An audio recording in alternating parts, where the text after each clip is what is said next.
Breaking news ఢిల్లీలో నీతి ఆయోగ్ సమావేశం ముగిసింది. ప్రధాని మోదీ అధ్యక్షతన జరిగిన ఈ సమావేశంలో కీలక అంశాలపై చర్చించారు. ప్రపంచంలోనే 4వ అతిపెద్ద ఆర్థిక వ్యవస్థగా భారత్ చేరుకోవడంతో AP deputy CM Pawan Kalyan హర్షం వ్యక్తం చేశారు.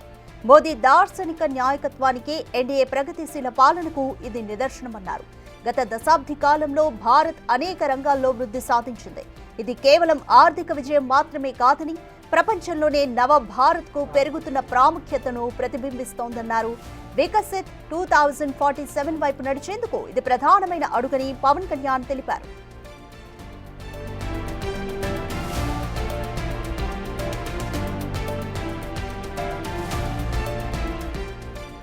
దేశ జీడీపీ $4 ట్రిలియన్ చేరుకోవడంతో భారత్ ప్రపంచంలో 4వ అతిపెద్ద ఆర్థిక వ్యవస్థగా అవతరించింది. జపాన్ను అధిగమించి ముందుకు దూసుకెళ్లింది. అమెరికా, చైనా, జర్మనీ మాత్రమే భారత్ కంటే ముందున్నాయి. మరో 3 ఏళ్లలో భారత్ 3వ అతిపెద్ద ఆర్థిక వ్యవస్థగా అవతరించనుందని నీతి ఆయోగ్ సీఈఓ బీవీఆర్ సుబ్రహ్మణ్యం వెల్లడించారు. 2014లో ప్రపంచ ఆర్థిక వ్యవస్థల్లో 10వ స్థానంలో ఉన్న భారత్ క్రమంగా ఎదుగుతూ 4వ స్థానానికి ఎగబాకింది. Growth of India. We are the 4th largest economy as I speak. We are a $4 trillion economy as I speak. And this is not my data, this is IMF data. India today is larger than Japan. So it's only the United States, China and Germany which are larger. And if we stick to what is being planned, what is being thought through, it's a matter of another 2.5 to 3 years, we would become the 3rd largest economy. This is already visible.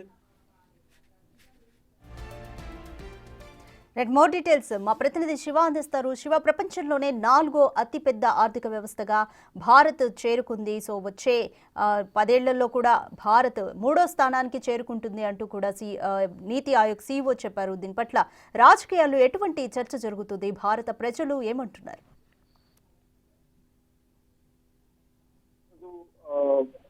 ప్రధాని నరేంద్ర మోడీ అధ్యక్షతన NDA కూటమికి సంబంధించిన పార్టీలకు సంబంధించిన అంటే పాలిత రాష్ట్రాల ముఖ్యమంత్రుల సమావేశం జరిగింది.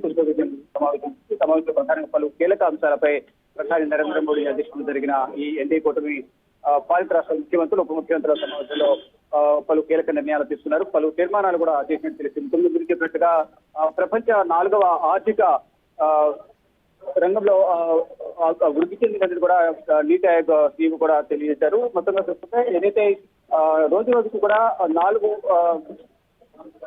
ప్రపంచంలో 4వ అతిపెద్ద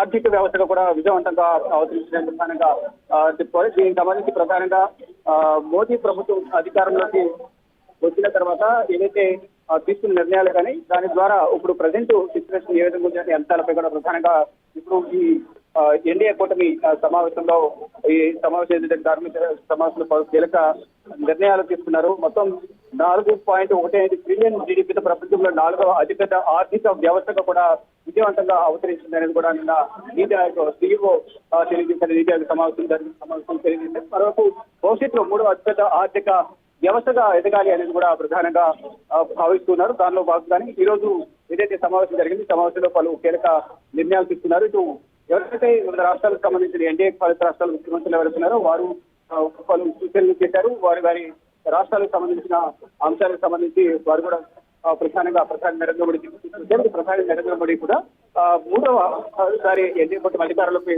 వచ్చిన నేపథ్యంలో తీసుకున్న నిర్ణయాలు కానీ ఇప్పుడు తీసుకుపోయే అంశాలకు సంబంధించి అంటే గుడ్ గవర్నెన్స్ కానీ ఆర్థికంగా బలోపేతం కావాలంటే ప్రపంచంలోనే 4వ అతిపెద్ద ఆర్థిక వ్యవస్థ ఉన్న భారత్ 3వ అతిపెద్ద ఆర్థిక వ్యవస్థగా బలోపేతం చేయాలంటే ఇటువంటి నిర్ణయాలు తీసుకోవాలి అనే అంశాలపై కూడా ప్రధానంగా ఈ రోజు జరిగిన ఎన్డీఏ కూటమి పాలిత రాష్ట్రాల ముఖ్యమంత్రుల సమావేశంలో పలు కీలక నిర్ణయాలు తీసుకున్నారు. అంటే ఈ విధంగా కేవలం ఆర్థిక పరిధి మాత్రమే కాదు, ఇది మొత్తం ఏదైతే రాష్ట్రాలకు సంబంధించిన సీఎంలు ఎవరైతే ఉన్నారో వారి అభిప్రాయాలు అంటే 4వ అతిపెద్దగా ఆర్థిక వ్యవస్థకు ఎదగడమే కాదు, భవిష్యత్తులో కూడా మరింత ముందుకు వెళ్ళాలి, ఆర్థికంగా బలోపేతం కావాలి, దేశం అభివృద్ధి చెందాలి అనేది ప్రధానంగా అంటే డెవలప్ చెందిన దేశాలు ఏవైతే ఉన్నాయో ప్రపంచ దేశాలు వాటి సరసన భారత్ కూడా నిలబడాలి అనే ఉద్దేశంతో అందరూ కూడా ముందుకు సాగాలి.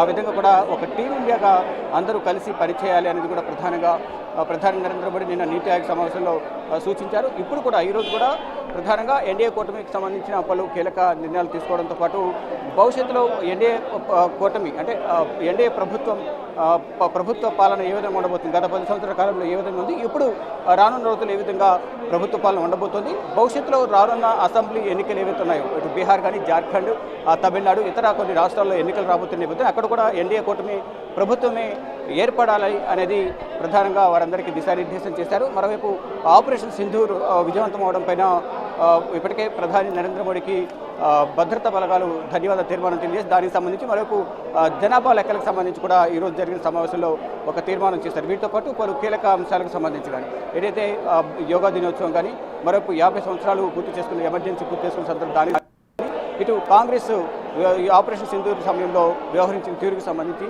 వీటన్నిటిపై కూడా ప్రధానంగా ఈరోజు జరిగిన సమావేశంలో చర్చించినట్టు తెలుస్తుంది. వీటితో పాటు కొన్ని తీర్మానాలు కూడా చేశారు. దానికి సంబంధించి అధికారికంగా మరి కాసేపట్లోని మీడియా సమావేశం కూడా ఏర్పాటు చేయబోతున్నట్టు తెలుస్తుంది. మొత్తంగా చూసుకుంటే ఇది ఎన్డీఏ కూటమి ప్రాంతాలకు సంబంధించిన పాలిత రాష్ట్రాల ముఖ్యమంత్రులతో సమావేశంలో రాధిక. రైట్ శివ, భారత్ ప్రపంచంలో 4వ పెద్ద ఆర్థిక వ్యవస్థగా అవతరించడం పట్ల ప్రముఖులు AP deputy CM Pawan Kalyan కూడా స్పందించారు, హర్షం వ్యక్తం చేశారు. ఇంకా ప్రముఖులు ఎవరెవరు దీనిపై స్పందించారు?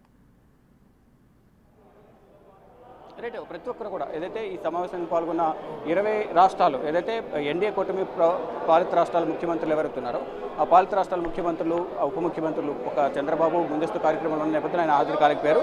మిగతా వారందరూ ప్రతి ఒక్కరు కూడా ఈ సమావేశానికి హాజరై వారి అభిప్రాయాలను వ్యక్తం చేశారు. అంటే 4వ అతిపెద్ద ఆర్థిక వ్యవస్థగా ఎదిగిన నేపథ్యంలో భవిష్యత్తులో 3వ అతిపెద్ద ఆర్థిక వ్యవస్థగా ఎదగడానికి తీసుకోవాల్సిన చర్యలు కానీ ఇటు కేంద్ర ప్రభుత్వంతో రాష్ట్ర ప్రభుత్వాలు కూడా సహకారం సమన్వయంగా ఒకరికొకరు సహకరించుకుంటూ ముందుకు వెళ్లాలనేది కూడా ప్రధానంగా దీంట్లో వారి అభిప్రాయాలను వ్యక్తం చేసిన పరిస్థితి కనిపిస్తుంది. దీనిలో భాగంగానే ఈరోజు జరిగిన సమావేశంలో ముఖ్యమంత్రులు ఉప ముఖ్యమంత్రులు అందరూ కూడా ఒక్కొక్కరు కూడా వారి అభిప్రాయాలను అయితే వ్యక్తం చేస్తారు. దానిలో భాగంగా ప్రధానంగా పవన్ కళ్యాణ్ కూడా పలు అంశాలకు ప్రధానంగా ప్రధాని నరేంద్ర మోడీ దృష్టికి తీసుకొచ్చారు. దాంట్లోనే ప్రధానంగా గత దశాబ్ద కాలంలో ఏదైతే 2014 నుంచి ఎన్డీఏ ప్రభుత్వం యొక్క ప్రగతిశీల పాలన ఎలాగుందనేది కూడా ఇప్పుడు 3వసారి అధికారంలోకి రావడానికి అదొక మెట్టుగా కూడా పనిచేసిందని కూడా ఆయన తెలియజేశారు.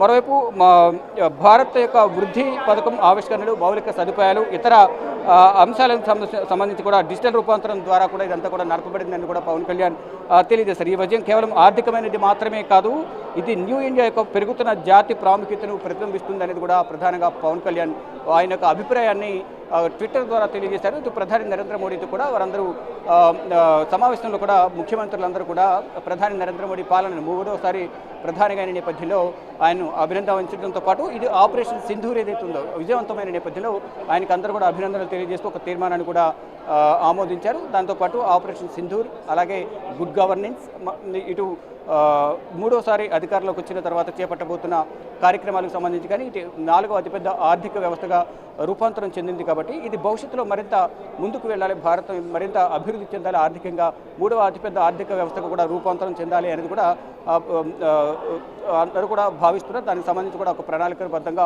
ముందుకు వెళ్ళాలనేది కూడా అందరూ భావిస్తున్నారు. దానితో పాటు ఇటు రాజకీయంగా కూడా కూటమి మరింత బలోపేతం కావాలి అనేది కూడా ప్రధాని నరేంద్ర మోడీ ఇటు ఎన్డీఏ కూటమి పాలిత రాష్ట్రాల ముఖ్యమంత్రులు ఉప ముఖ్యమంత్రులు హాజరైన నేపథ్యంలో వారందరికీ కూడా పలు సూచనలు చేసిన పరిస్థితి కనిపిస్తుంది. మొత్తంగా చూసుకుంటే ఈరోజు జరిగిన ఈ సమావేశంలో మొత్తం 20 రాష్ట్రాలకు సంబంధించిన ముఖ్యమంత్రులు ఉప ముఖ్యమంత్రులకు వారందరికీ కూడా ఆహ్వానం అందిన నేపథ్యంలో వారందరూ కూడా హాజరయ్యారు. వారి అభిప్రాయాలు వారు వ్యక్తపరిచారు.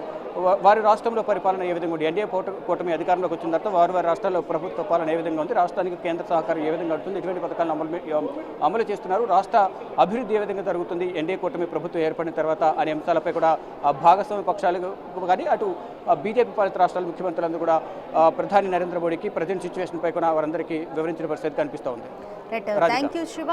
ఢిల్లీలో నీతి ఆయోగ్ సమావేశం ముగిసింది. దేశ జీడీపీ $4 ట్రిలియన్ చేరుకోవడంతో భారత్ ప్రపంచంలోనే 4వ అతిపెద్ద ఆర్థిక వ్యవస్థగా అవతరించింది. మొదటి 3 స్థానాల్లో అమెరికా, చైనా, జర్మనీ ఉన్నాయి. భారత్ 4వ స్థానంలో ఉంది. అయితే మరో 3 ఏళ్లలో భారత్ 3వ అతిపెద్ద ఆర్థిక వ్యవస్థగా అవతరించనుందని నీతి ఆయోగ్ సీఈఓ బీవీఆర్ సుబ్రహ్మణ్యం వెల్లడించారు.